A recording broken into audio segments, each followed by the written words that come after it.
ஹாய்மா. Hi. Naruto Shippuden 154 154வது episode.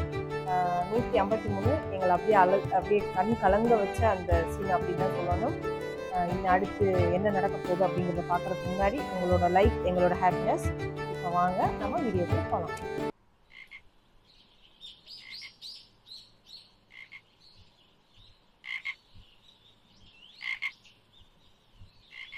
இந்த திருப்பி வந்துருச்சா?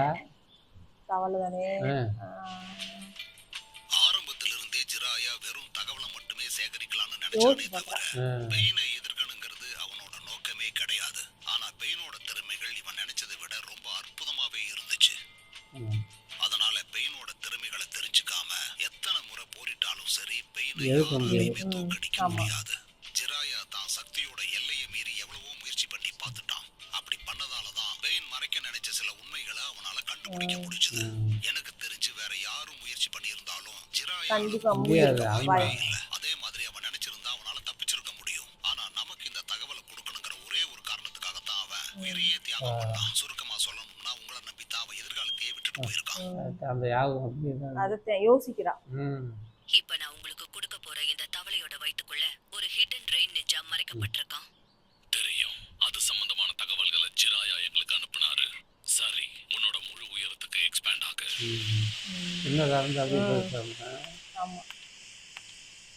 நீ என்ன பண்ணுவன்னு எனக்கு தெரியாது. ஆனா அவ எல்லா உண்மையையும் சொல்லிருக்கணும். அத நான் பாத்துக்கிறேன். அதுக்கு உள்ள இருக்கேன் பாருங்க ஒருத்தன். ஜிராயா நமக்காக விட்டுட்டு போயிருக்கிற 3 முக்கியமான டேட்டால இதுவும் ஒண்ணு. என்ன ஆனாலும் சரி இதுக்குள்ள இருக்கிற ரகசியத்தை நம்ம வெளிய கொண்டு வரணும். சரி, ஆரம்பிக்கலாமா? நீ ஏன் ரொம்ப நேரமா அமைதியா இருக்க? ஏதாவது தெரிஞ்சதா இல்லையா? நான் லேடி சுனானே கிட்டயும் ககாஷி சென்சே கிட்டயும் பேசிட்டேன். அவங்களுக்கும் எந்த ஐடியாவும் இல்ல. அதனால எனக்கு தெரிஞ்ச வரைக்கும் அவர் ஸ்பெசிஃபிக்கா ஒன்ன மைண்ட்ல வச்சுதான் இதை எழுதிட்டு போயிருக்காரு. நருட்டோதான் ஒன்னேதான் நம்புறேன். ஜிராயா லாஸ்டா சொல்லுவான், நருட்டோ ஒன்னதான் நம்புறேன் அப்படின்னு. கண்டிப்பா நீங்க டீகோட் பண்ணி ஆகணும்னு நான் உங்களை கட்டாயப்படுத்தலாம். ஆனா உங்களுக்கு என்ன தோணுனாலும் சரி, சின்ன விஷயமா இருந்தாலும் சரி சொல்லிடுங்க. அத பார்த்ததுல இருந்தே எனக்கு ஒரே ஒரு விஷயம் மட்டும் உறுத்திக்கிட்டே இருக்கு. என்னது? அதுல அத்தனை நம்பர்ஸ் எழுதி இருக்குல்ல, அது எல்லாத்துக்கும் நடுவுல ஒரே ஒரு கட்டக்கான லெட்டர் மட்டும் என்ன பண்ணுது? கட்டக்கான லெட்டரா? ஆமா, அது எங்க இருக்கு? இதோ இததான் சொன்னேன். டேய், நீ என்ன உளறுற? அது வெறும் நம்பர் 9 தானே? நானும் முதல்ல அப்படிதான் நினைச்சேன். ஆனா இல்ல. உத்து கவனிங்க, அது ஒரு நம்பரே கிடையாது. இது டாங்கற சவுண்ட குறிக்கிற கட்டக்கான லெட்டர். நீ சொல்ற மாதிரி கூட இத பார்க்கலாம். ஆனா இருந்தாலும் இத ஸ்ட்ரெச் பண்ணி எழுதிருக்காங்களே. ஒருவேளை எனக்கு புரியல நரட்டோ. இது நம்பர் 9 சொல்ல வராம கட்டக்கான லெட்டர்ல டான் எதை வச்சு சொல்றீங்க? அதாவது பெருச பத்தி உங்களுக்கு தெரியும்ல, எப்பவுமே புக்ஸ் எழுதிக்கிட்டே இருப்பாரு. அதாவது அவரை பொறுத்த வரைக்கும் அவரும் ஒரு ரைட்டர் தான். அவர் கூட நான் நிறைய டிராவல் பண்ணிருக்கேன். எப்பவுமே அவரே எழுதுனத படிக்க சொல்லி என்ன வற்புறுத்துவாரு. எப்படி இருக்குன்னு கேட்டு டார்ச்சர் வேற பண்ணுவாரு. எல்லாமே பயங்கர போரிங்கா இருக்கும். சின்ன வயசுல இருந்து. ஆமா, என்னது இது? ஆமா, 9 கெட்டிக்ஸ்னா என்ன? அதனாலதான் இவனுக்கு புரியுற மாதிரி எழுதிருக்காங்க.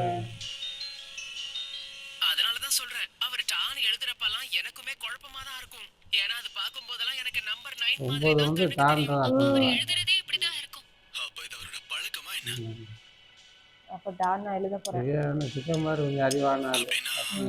ஜிராயா சென்சே கடுக்கான லெட்டர் டாவ எழுதுறப்போ முன்னாடி போடுற கொம்ப மட்டும் அவர் சின்னதா எழுதியிருக்காரு.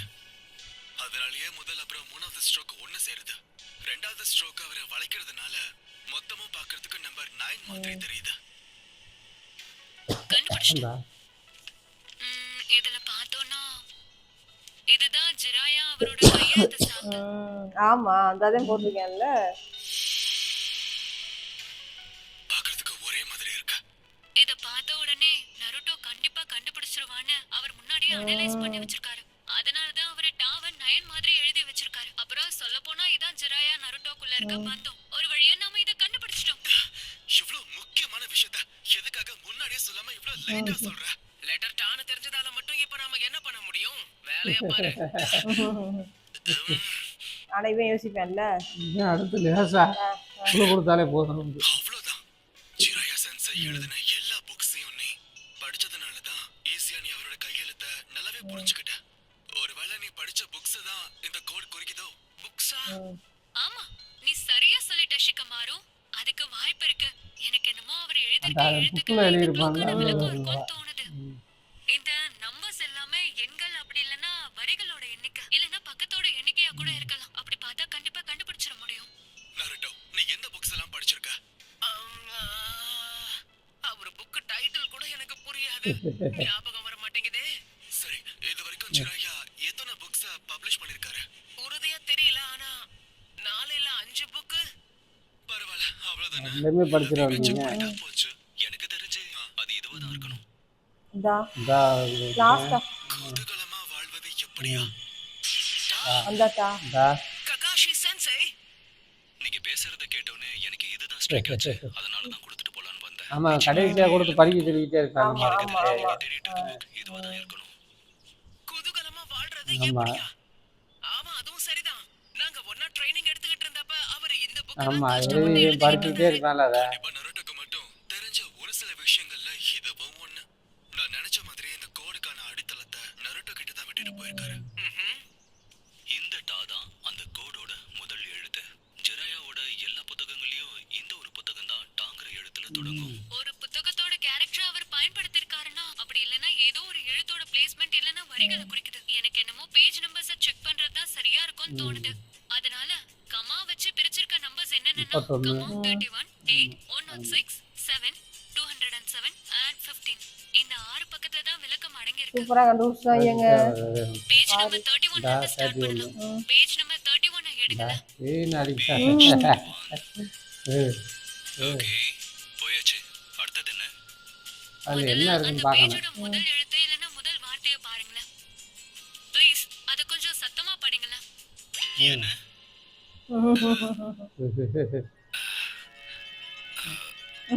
அவனே முடிக்கிறாங்க. அது இல்ல, அது வந்து சென்சை என்ன ஒதுக்குறீங்க? அதுல என்ன எழுதி இருக்குங்கிறத சீக்கிரம் படிங்க. இருக்குது அவனுக்கு. பேசுங்க. வெளியாயிட்டா அது வந்து என்ன இப்படி வேர்த்து ஓடுது அவனுக்கு. ஐ லவ் யூ எழுதியிருக்கான். இந்தா. என்ன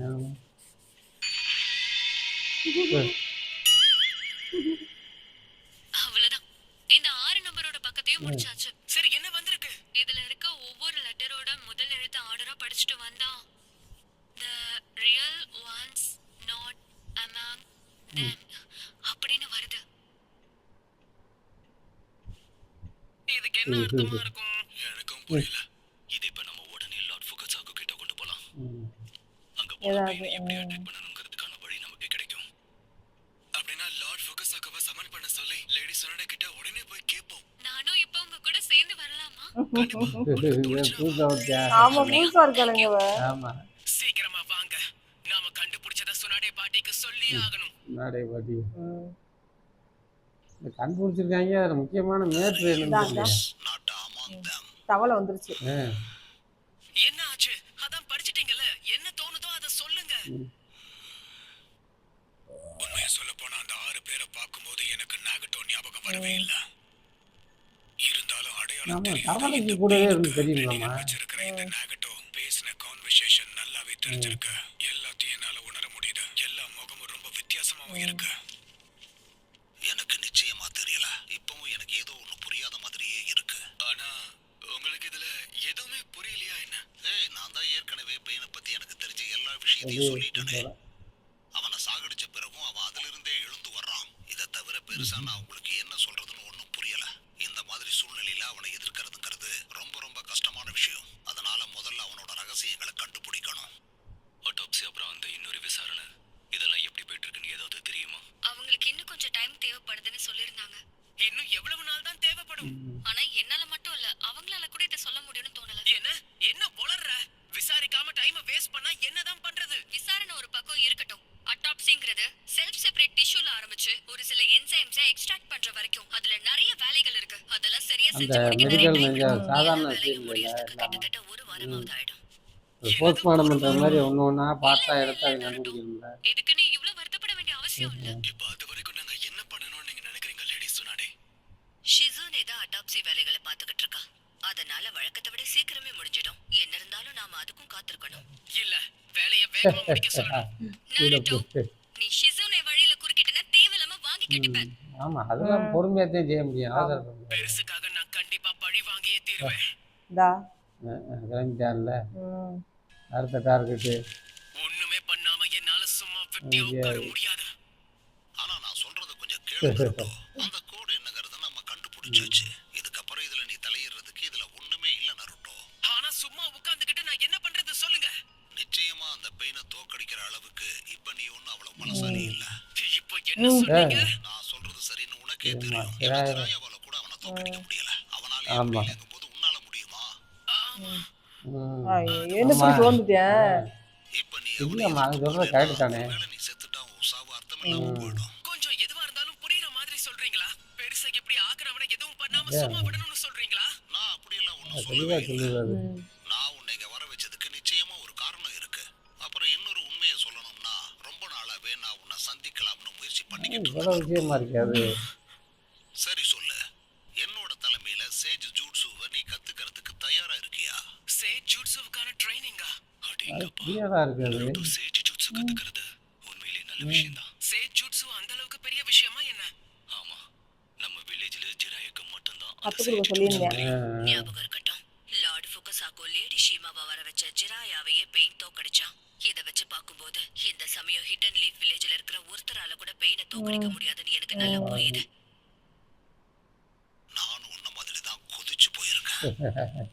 என்னோட ஸ்டூடண்ட் ஜிராயாவை கொன்னதுக்கு எனக்கே ஒரு பழி வாங்கணும். ஏய் பெருசு அப்படிதாங்க இருக்குது. பண்ணக்கூடிய ஒரே ஸ்டூடெண்ட்ல ஆமாம், மட்டும்தான் நருட்டோ. நானா? ஜிராயாவோட சாவுக்கு நீ பழி வாங்க துடிக்கிறதானே? அதை விட முக்கியம் வேற எதுவும் கிடையாது. சாஸ்தியிலேருந்து இங்கிட்டு மாறிட்டேன். ஆமா ஆமா உனக்கு சேஜ் ஜூட்சு கத்து கொடுக்கறேன். உனக்கு சம்மதம்னா நான் ஜிராயாவை எப்படி தயார் பண்ணணும் அதே மாதிரி உன்னையும் தயார் பண்றேன். இந்த பயிற்சி எடுக்கிறதால அந்த பெயினை தடுக்க முடியுமா? நிச்சயமா சொல்ல முடியாது. அவருக்கு இது உன்னோட மன வலிமையை பொறுத்து இருக்கு நருட்டோ. ஏதோ தற்பாதுகாப்பு. உனக்கு இதுல சம்மதம் தானே? எந்த பிரச்சனையும் இல்ல. நருட்டோ, அவர் கூட போயிட்டு வா. நான் இப்பவே சொல்லிடுறேன், சேஜ் ஜூட்சுவோட ட்ரைனிங் ரொம்பவே கஷ்டமா இருக்கும். பரவாயில்லையா? எதுனாலும் நாங்க ஜிராயாவால செய்ய முடிஞ்சதுன்னா கண்டிப்பா அதை என்னாலயும் செய்ய முடியுங்கிற நம்பிக்கை இருக்கு. நான் உங்க கூட வரேன். நம்பகமான ஒரு மாணவன், தீர்க்க தரிசனத்தோட குழந்தை. அந்த பெருசுகிட்ட கூட்டிட்டு போனா தெரிஞ்சு போயிடும். சரியா சொன்னீங்க. இது ட்ரைனிங் கொடுக்குது. அந்த அந்த அந்த அவங்களுடைய வாசல் ஓபன் ஆயிடுச்சா? நாம திரும்பி வர்றதுக்கு நிறைய நாட்கள் ஆகும். அதனால நீ எல்லார்கிட்டயும் சொல்லிட்டு வந்துரு, நம்ம கிளம்பலாம். ஆல்ரைட், நான் கிளம்ப போறேன் गाइस. ஷிகமாரு, அந்த கோட் என்னங்கறத சீக்கிரம் கண்டுபிடி. அந்த கவலையே உனக்கு வேண்டாம். விசாரணையில எங்களுக்கு ஏதாவது தகவல் தெரிய வந்ததுன்னா நான் தெரியப்படுத்துறேன். நான் தகவல் கொடுக்க ஒரு தவளையை ஏதாவது விஷயம் நாங்க அனுப்பி வைங்க. கண்டிப்பா. சரி ஓகே. பாத்து போயிட்டு வா நருட்டோ. தேங்க்ஸ். அப்போ சரி. அவ காலேஜ் எவ்வளோ இருக்கு. ஆமா அது எவ்வளவு பெரிய பவரா இருக்கு. சரி, இவன் எல்லாத்துக்குமே ட்ரைனிங் அதே கொடுக்குது. மவுண்ட் மியோபோக்கு எங்க இருக்குன்னு உங்களுக்கு தெரியுமா? எனக்கு தெரியாது. இந்த குழந்தை தான் நம்ம எல்லாரையும் காப்பாத்த போகுதா? நடந்து போனா போய் சேர்றதுக்கு பல மாசம் ஆயிடும். அதே மாதிரி தவறான பாதையை தேர்ந்தெடுத்து உள்ள போனா வெளியே வரவே முடியாது. அதனாலேயே அதுக்கு மேஸ் மவுண்டன் பேர் இருக்கு. இந்த இடத்துக்கு போறதே இவ்வளவு கஷ்டமான விஷயமா இருக்கே. ஒரே ஒரு நிமிஷம் நருட்டோ, நீ ஏற்கனவே தவளைகளோட பிணைப்பு ஒப்பந்தம் ஆமாம், ஏற்கனவே இது வச்சிருக்காங்க சமணி கூட்ஸ். ஆமா ஆமா இது குட்டி குட்டி தவளை வந்துச்சுல. சமணி கூட்ஸ் வந்து காமா கூட்டா வேற வந்துச்சுல. இது அந்த சரி, அப்படின்னா நான் அவனை கூட்டிட்டு கிளம்புறேன். அவனை பத்திரமா பாத்துக்கங்க. ஒரு நிமிஷம், நீங்க எல்லாரும் என்ன பேசுறீங்க எனக்கு புரியல. கூட்டிட்டு போயிரு. போயிடுச்சு. ஆமா ரிவர்ஸ் சம்மனிங் மூலம் சமணி குஞ்சு அப்படின்னா இனி எல்லாமே நல்லதுதான் நடக்கும்னு நான் அதுங்க வந்துருச்சு. அவ்வளவுதான் அவங்களுக்கு. பயங்கர பவராக தானே இருக்கும். சரி வாங்க. ஜிராயா நமக்காக விட்டுட்டு போன தகவல்கள் என்னன்றதை நாம போய் பார்க்கலாம். கண்டுபிடிக்கணும்ல. கண்டிப்பா. சுத்தமாக இதை விட்டா அப்படி கண்டுபிடிச்சேன். கிரேட் லார்ட் எல்டரோட ஆசீர்வாதத்தால தான் ஜிராயா புத்தகங்களையே எழுத ஆரம்பிச்சான். அதனால தானோ என்னமோ அவன் கொடுத்த மொத்த க்ளூஸும் அந்த புக்லயே அடங்கி இருக்கு. ஒருவேளை இந்த தீர்க்க தரிசனம் எல்லாம் உண்மைதானோ?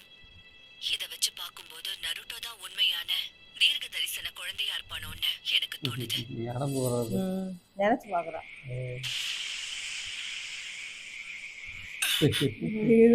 தவளைகளுக்குலாம் பாருங்க, ஊரமே சுற்றி அதான் நீ. தவளைகளோட தான் வாழ்க்கை. ஆமா. நான் இப்போ எங்க இருக்கேன் நம்பவே சிராயா மாதிரி. நாம ரெண்டு பேரும் இப்போ எங்க வந்திருக்கோம் இதுதான் தவளைகளோட உலகம். தவளைகளுடைய இதான் ஃப்ரெண்டு, குட்டி ஃப்ரெண்டு காமிச்சு. ஆமா. ஆமா, இந்த இடத்துக்கு உன்னை வர வச்சதே நான் தான். எப்படி இப்போ? இப்போ எனக்கு புரியுது உதவிக்கு ரொம்ப அவனை பார்த்தோன்னு சந்தோஷமாயிட்டேன். ஆரம்பிக்கிறதுக்கு முன்னாடி முதல்ல சாப்பிடணும். வா சாப்பிடலாம். பரவாயில்லையே, பெரிய விஷயமா இருக்கே. வரு ஐயோ, இதாக இருக்கு. மிச்சம் வைக்காம வயிறு கிளவி நிறைய சாப்பிடு. சமைக்கிறதுல உனக்காக நிறைய எஃபர்ட் போட்டு இத செஞ்சிருக்கேன். கொஞ்சம் கூட கூச்சப்படாத. இந்த கம்பளி பூச்சை எடுத்து சாப்பிடு. கம்பளி பூச்சியா? ரொம்ப நன்றி மேடம். ஐயோ, சூப்பு. இது பாவம், இதை எப்படி சாப்பிட்டியா? ஐயோ, வாந்தி வருது பாவத்தை. அவனுக்கு ஏதோ வேற ராமன் இதுதானே ஆதித்ய இப்படியா போச்சு போச்சு. வெறும் பூச்சியமாக பூச்சி ஆரம்பிச்சிருக்கிய. சரி, எவ்வளோ இருக்குன்னு இல்லை இங்கே காமகிச்சி வாந்தி எடுத்து கிடக்கு. நான் மட்டும் உன்னை இப்படி பார்த்தானா எவ்வளவு வருத்தப்படுவேன் தெரியுமா? இத பாருங்க நான் கஷ்டப்பட்டாவது அத சாப்பிட்டேன்ல. பசியா இருக்கும்போது நிச்சயமா உன்னோட நாக்கு ருசியை தேடாது. போக போக உன்னோட உடம்பு இதுக்கேத்த மாதிரி பாவத்தை. எப்படி பாரு பாவம். அது நடக்கிற வரைக்கும் நான் உயிரோட இருக்கேன். சரி போதும். இப்பவே நீ உன்னோட பயிற்சியை ஆரம்பிக்கிறியா? ஓகே நான் ரெடி. பயிற்சினா எவ்வளவு அதுவே வேற. கொடுக்க போறது நின்ஜூட்சு கிடையாது. அதுக்கு பதிலா சேஜ் ஜூட்சு. அதுக்கு இதுக்கும் நிறைய வித்தியாசங்கள் என்ன இருக்குங்கிறத புதுசா நீ இருக்கு. முதல்ல புரிஞ்சுக்கணும். அப்படி என்ன வித்தியாசம்? நல்லா கவனி. நின்ஜூட்சுவை பொறுத்த வரைக்கும் உனக்கு உள்ள இருக்கிற எனர்ஜியை பயன்படுத்தணும். ஆனா சேஜ் ஜூட்சுவை பொறுத்த வரைக்கும் உனக்கு வெளியே இருக்கிற எனர்ஜியை பயன்படுத்தணும். சரியா? வெளியில இருக்கிறதா என்ன சொல்ல வரீங்க?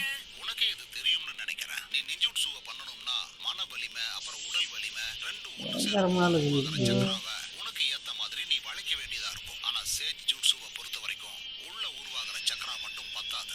அதோட வெளியே இருக்கிற இயற்கையோட எனர்ஜியையும் சேர்க்கும் போது ரெண்டையும் இயற்கையில் அதோட அப்படியே. சக்தி கொஞ்சம் நஞ்சம் இல்ல பல மடங்கா பெருக்கெடுக்க ஆரம்பிக்கும். அப்படி பெருக்கெடுக்கிறது மூலமா நிஞ்சுட்சு கெஞ்சுட்சு அது மட்டும் இல்லாம தாய் ஜுட்சுவுக்கும் அதிக ஆற்றல் கிடைக்கும். வெளியில இருக்கிற சக்தியே இந்த இழப்புற இழுக்கிறேன் அப்படியே. அப்புறம் மன வலிமையோட வெளியே இருக்கிற இந்த இயற்கையோட வலிமையும் ஒண்ணு சேரும். இந்த இதுதாம்மா மின்னல், இந்த மலை, இந்த காற்று எல்லாமே. இந்த மூணு ஆற்றலோட சங்கமத்துல உருவாகுது. அதோட பேரு தான் சேஜ் ஏய் ஜுட்சு. அப்பா, சரியானதா இருக்கு. உனக்கு புரியுற மாதிரி சொல்லணும்னா ஒரு சாக்லேட் இன் வெண்ணிலா ஐஸ்கிரீம்ல மின்ட் ஸ்வால ஆட் பண்ணும்போது அதோட டேஸ்ட் அதிகரிக்கும்ல அந்த மாதிரி எப்படி கீச்சு கீச்சு காமதி. காமகிச்சி. இப்போ எனக்கு புரியுது.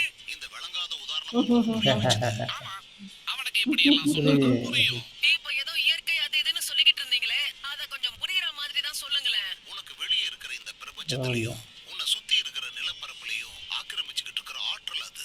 சுத்தி இருக்கிற நிலப்பரப்போடைய ஆற்றலா? அவர் இந்த காத்தையும் இந்த பூமியையும் தான் இதுல சொல்றாரு. இருக்கக்கூடிய பவர் அப்படியா எல்லாம் கதை? போதும் நிறுத்து.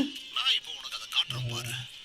ஓ, பெருசு காமிக்க போகுது. நான் எப்படி இருக்கேன் எப்படியா இருக்கு அப்படியே தாவி. இது சரியா இருக்கும்னு நினைக்கிறேன். அதே அப்புறம் எவ்வளோ கொடுத்து அப்படி இருக்காரு. இல்ல அது அது அங்க இருக்கிறது சிலை. அடாடா, லார்ட் ஃபுக்காசாக்கு அற்புதம். இயற்கையோட சக்தியை எப்படி உள்வாங்குறாரு பாரு. ஆனா எங்க எனக்கு எதுவும் தெரியல இல்லை.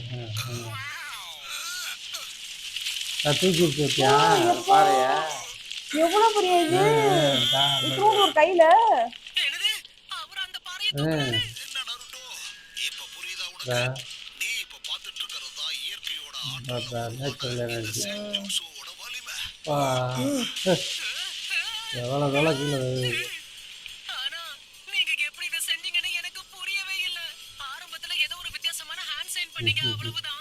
அத அப்படி கண்ணாலெல்லாம் பார்க்க முடியாது. டயர்ட் ஆயிடுச்சு. நீ இன்னும் இந்த இயற்கையோட ஆற்றலை முழுசா டயர்ட் ஆயிடுச்சு. நருட்டோ. நாக்கு தொங்கிடுச்சு பாவம் கடிச்சது. உன்னால அதை உள்வாங்கவும் முடியல. சரி அதுக்கு இப்ப என்ன பண்ணணும்? முதல்ல இந்த இயற்கையோட நீ ஒன்ற ஆரம்பிக்கணும். அதுக்கு என்ன பண்ணணும்? சுருக்கமா அவரு நீ சாகணும். இந்த ராஜி என்னங்கடா இப்படி சொல்லிவிட்டாங்க. முடிஞ்சு. ஐயோ ஆத்தி, நைட்டை கொண்டா தவளை இருக்கு. தவளையோட தவளையை ஆக்கிடுவாங்க எவ்வளோ இருக்கே. ஆமா.